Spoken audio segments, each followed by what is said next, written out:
A to Z Mysteries, The Absent Author by Ron Roy. A is for absent. C was just the beginning. A to Z Mysteries, The Absent Author. Shangri-La Tale by Ron Roy. Illustrated by John Stephen Burney. The Stepping Stone Book. Random House, New York. Welcome to Green Lawn, A to Z Mysteries. Chapter 1. Please, Josh, Thing said. If you come with me today, I'll owe you one. Just name it. Anything. Thing's full name was Donald David Duncan. But no one in Green Lawn ever called him that, except his mother when she meant business. Josh Pinto grinned at his best friend.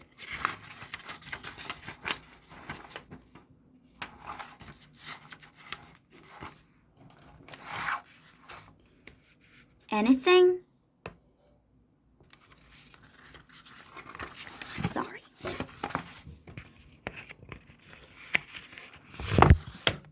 Oopsie.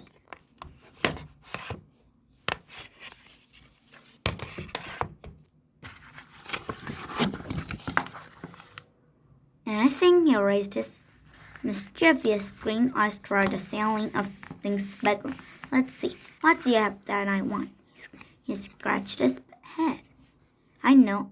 I think Roretta. Thing tossed a pillow at Josh. When I said anything, I meant anything but my guinea pig. Are you coming with me or not? I have to be at the book nook in 15 minutes. Thing rushed into the bathroom, tucking his shirt into his jeans at the same time.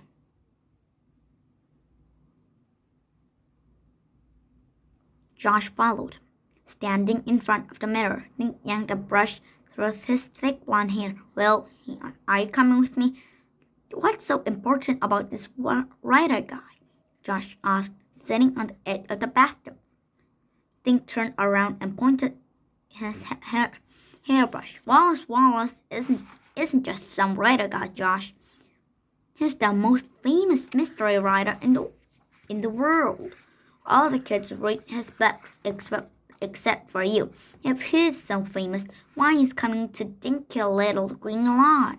Thing charged back into his bed. I told you he's coming because I invited him. I'm scared to death to meet someone so famous. I don't even know what you're supposed to say to an author. Thing dived under his bed and packed back out again with his sneakers. Please come with me. Josh leaned in the bedroom doorway. Sure I come. You don't. I'm just trying to make you sweat. Unusually, you're so calm. Thing stared at his friend. You will? Thanks. I can't believe Wallace is really coming. When I wrote and asked,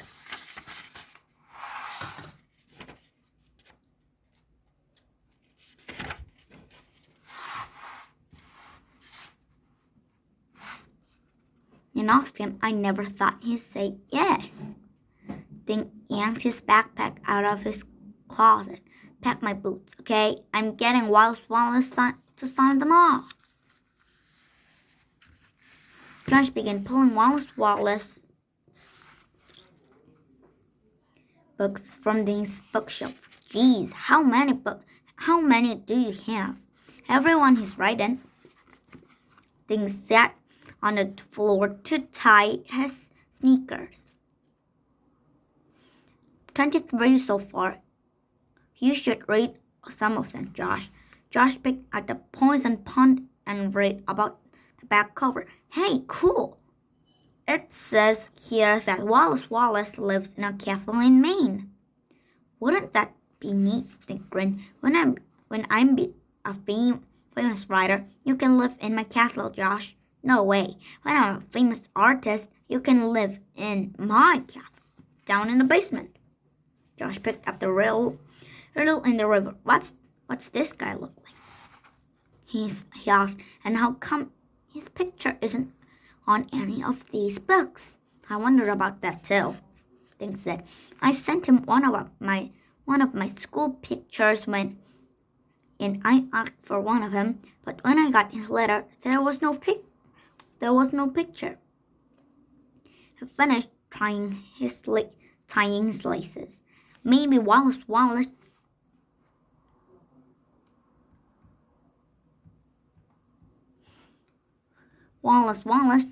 just doesn't like having his picture taken. Josh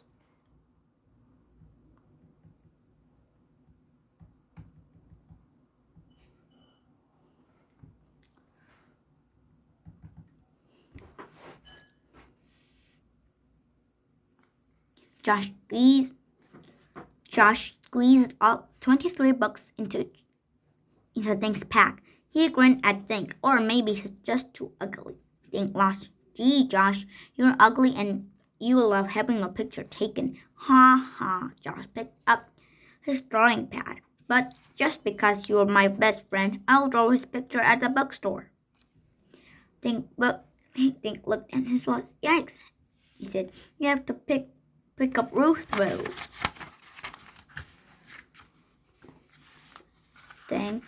I think that's Dink, Josh, and Ruth Rose. In 1 minute, he tore into the bathroom and started brushing his teeth. How'd you get her to come? Josh called. Dink rushed back into his room, wiping toothpaste from his mouth. Are you kidding? Ruth Rose loves Wallace books. Dink slung his backpack over his shoulder.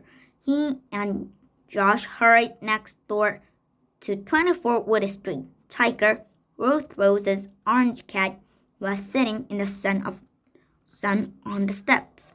Dink pressed the doorbell. Ruth Rose showed up at the door. As usual, she was dressed all in one color. Today it was purple. She wore purple coveralls over a purple shirt and had on purple running shoes. A purple baseball cap kept her black curls out of her face. Hey, she said. Then she turned around and screamed into the house. The guys are here, Mom. I'm leaving. Dink and Josh covered their ears. Geez, Ruth Rose, Josh said. I don't know what's louder, your outfit or your voice. Ruth Rose smiled sweetly at Josh. I can't wait until Wallace signs my book, she said. She held up a copy of the Phantom in the pharmacy. I wonder if Wallace will read from the new book he's working on, Dink said. What's the title? Ruth Rose asked. They headed toward the book. I don't know, said Dink, but he wrote in his letter that he's doing some of the research while he is here in Connecticut. Dink pulled the letter out of his pocket. He read it out loud while he walked. Dear Mr. Duncan, thank you for your kind letter. I'm so impressed that you've read all my books. I have good news. I have made arrangements to come to the book nook to sign books. I can use part of my time for research. Thanks for your picture. I'm so happy to finally meet one of my most loyal fans. Short of being kidnapped, nothing will stop me from coming. See you soon. Wallace. The letter was signed Wallace in Louisville letters. Dink grinned. Pretty neat, huh? Pretty neat, Mr. Duncan, teased Josh. You should have that letter framed, Ruth Rose said. Great idea, Dink said. They passed Howard's barber shop. Howard waved through his window as they hurried by. Come on, Dink urged. urged us as he dragged his friends down the street to the picnic. They looked through the window, out of breath. The bookstore was crowded with kids. The picnic's owner, Mr. Paskey, had set up folding chairs. Dink not noticed that most of them were already taken. Dink saw Mr. Paskey sitting behind a table, a big white sign on the table, and table said, "Welcome, Wallace Wallace."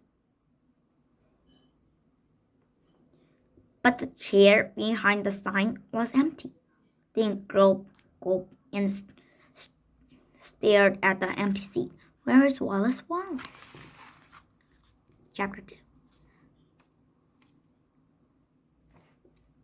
Dink raced into the picnic. Josh and Ruth Rose were right behind him. They found 3 seats behind Tomko and Eddie Carney. Dink plopped his pack on the floor. The clock over the cash register said 3 minutes after 11. "Where is he?" Dink whispered to Tomko. Tommy turned around. "Beat me. He's not here yet, and Mr. Paskey looks worried." "What's going on?" Ruth said. Dink told her and Josh what Tommy had said. Paskey does look pretty nervous," Josh whispered. "Mr. Paskey always looked nervous," Dink whispered back, looking around the room. He saw about 30 kids he knew. Mrs. Davis, Dink's neighbor, was looking at the gardening books. Dink checked out the other grown-ups in the store. None of them looked like a famous mystery writer. Mr. Paskey stood up. "Boys and girls, welcome to the picnic. Wallace Wallace should be here any second. How many of you have books to be autographed?" Everyone waved a book in the air. "Wonderful. I'm sure Wallace Wallace will be happy to know that Green Lawn is a reading town." The kids clapped and cheered. Dink glanced at the clock. 11:05. He swallowed, trying to stay calm. Wallace Wallace was late, but it was only by 5 minutes. Slowly, 5 more minutes passed. Dink felt his palms getting damp. "Where's Wallace Wallace?" he wondered. Some of the kids started getting restless. Dink heard one kid said, "Whenever I'm late, I get grounded." "So where is he?" John asked. Ruth looked at her watch. "It's only 10 after," she said. "Famous people are always late." Now Dink stared at the clock. The big hand jerked forward, paused, then wobbled forward again. At 11:15, Mr. Paskey stood up again. "I don't understand why Wallace is late," he said. Dink noticed that his bald head was shining with sweat. His bow tie was getting a workout.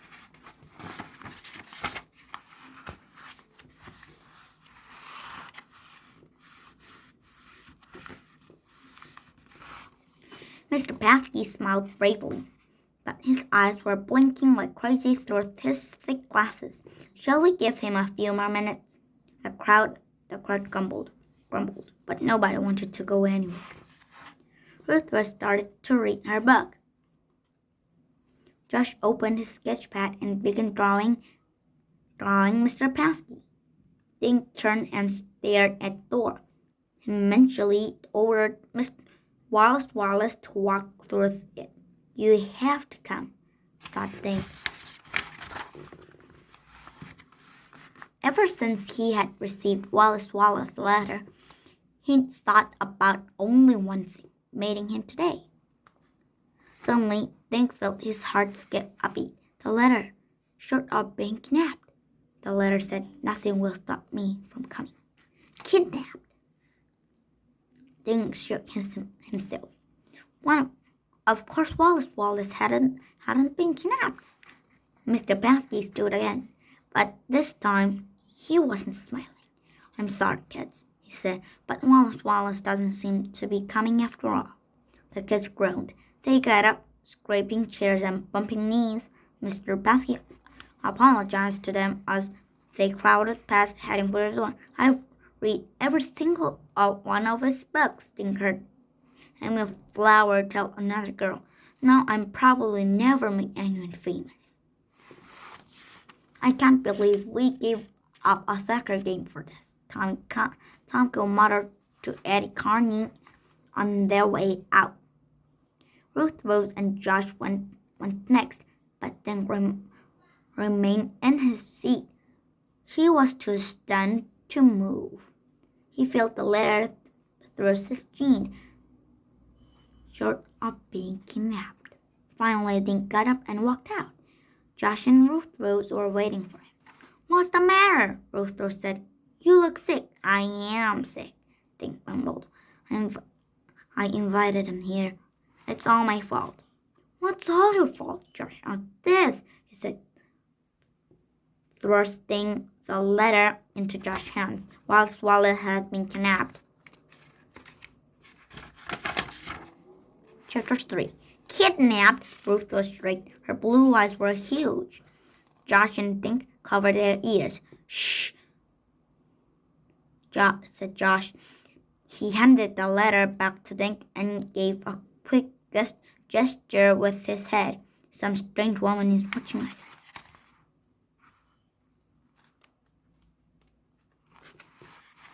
Dink had not noticed the woman earlier.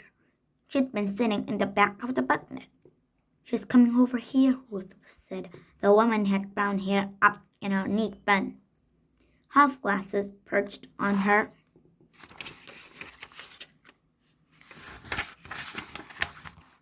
nose. She was wearing a brown dress and a brown shoes and carried a book bag with a picture of a moose on the side. Around her neck, she wore a red scarf covered with tiny black letters. Excuse me, she said in a soft, trembling voice. Did you say Wallace had been kidnapped? The woman poked her glasses nervously. It wasn't what to say. Dink wasn't sure what to say. He thought Wallace had been kidnapped, but he couldn't be sure. Finally he said, well, he might have been. My goodness, gasped the woman. Who are you? Josh asked her. Oh, pardon me. The woman blushed. My name is Mavis Green, she mumbled. I am a writer, and I came to meet Mr. Wallace. Dink said, I'm Dink Duncan. These are my friends Ruth Rose and Josh. Mavis shook hands shyly. Then she reached into her book bag and pulled out a folded paper. Wallace wrote to me last week. He said something very peculiar in his letter. I didn't think much of it at the time, but when he didn't show up today, and then I heard you mention kidnapping. She handed the letter to Dink. Josh and Ruth Rose read it over his shoulder. Dear Mavis, thanks for your note. I'm well, and thank you for asking, but lately my imagination is playing tricks on me. I keep thinking I am being followed. Maybe that's what happens to mystery writers. We start seeing bad guys in the shadows. At any rate, I'm eager to meet you in Green Lawn, and I look forward to our lunch after the signing. Wallace. Wow, said Ruth Rose. First he says he's being followed, then he winds up missing. Dink told Mavis about his letter from Wallace. He said the only thing that would keep him from coming today was if he was kidnapped. Oh dear, said Mavis. I just don't understand. Why would anyone want to kidnap Wallace? If he's the most famous mystery writer in the world, he must be rich, right? Josh said. Maybe someone kidnapped him for a ransom. Suddenly, Josh grabbed Dink and spun him around, pointing toward the street. Look, the cops are coming. They must have heard about the kidnapping.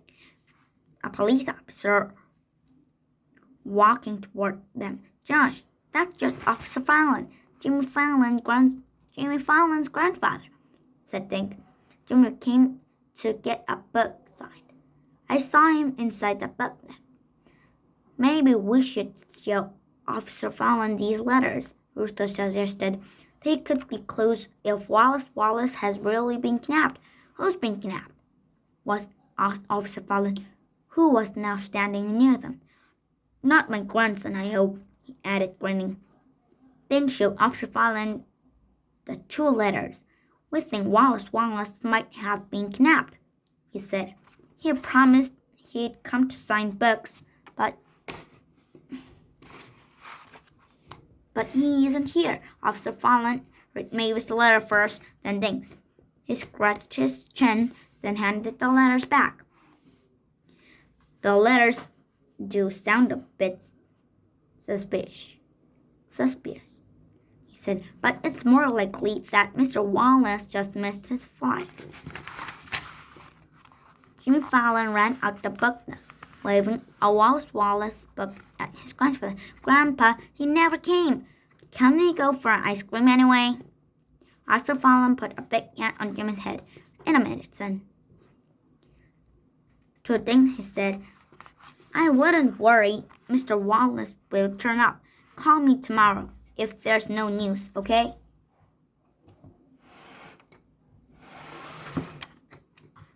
Then watched Jimmy and his grandfather walk away. Dink handed Mavis' letter back to her. He folded his and slid into his pocket. Crazy thoughts were bouncing around in his head. What if Wallace really has been kidnapped? It happened because I invited him to Greenlawn. I'm practically accomplice. I don't want to wait till tomorrow, he said finally. I say we start looking for Wallace Wallace now. Where do we start? Ruth asked. Dink jerked his thumb over his shoulder. Right there at the book. Excuse me, Mavis said shyly. May I come along too? Sure, Dink said. He marched back inside the book with the other following. Mr. Paskey was putting the Wallace Wallace books back on the shelf. He looked even more nervous than before. Excuse me, Mr. Paskey, he said. Have you heard from Wallace Wallace? Mr. Paskey's hand shot up to his bow tie. No, Dink, not a word. We think he was kidnapped, Josh said. Mr. Paskey swallowed, making his bow tie wiggle. Now, Joshua, let's not jump to conclusions. I'm sure there's a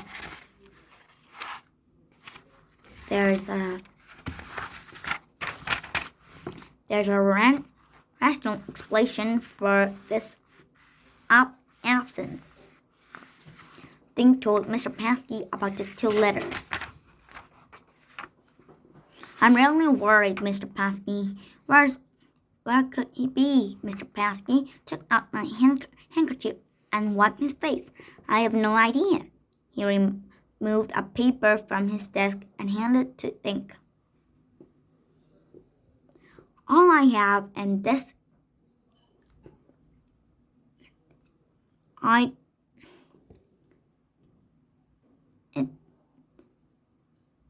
itinerary.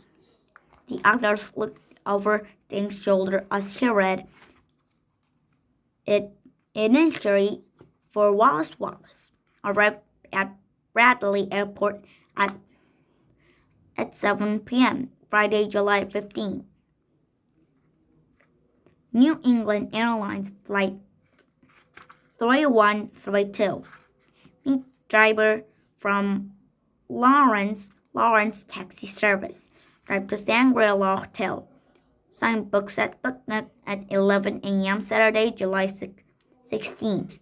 Lunch, then back to airport from 4:30 p.m. flight. Can I keep this thing? Asked Mr. Paskey. Mr. Paskey blinked. Well, I guess that'll be all right. But why do you need that? An injury. Then picked up a marker and drew circles around the words airport, taxi, hotel, and Booknook. This is like a trail. It leads from the airport last night to the Booknook today, Ding said. Somewhere along this trail, Wallace disappeared. Things start at the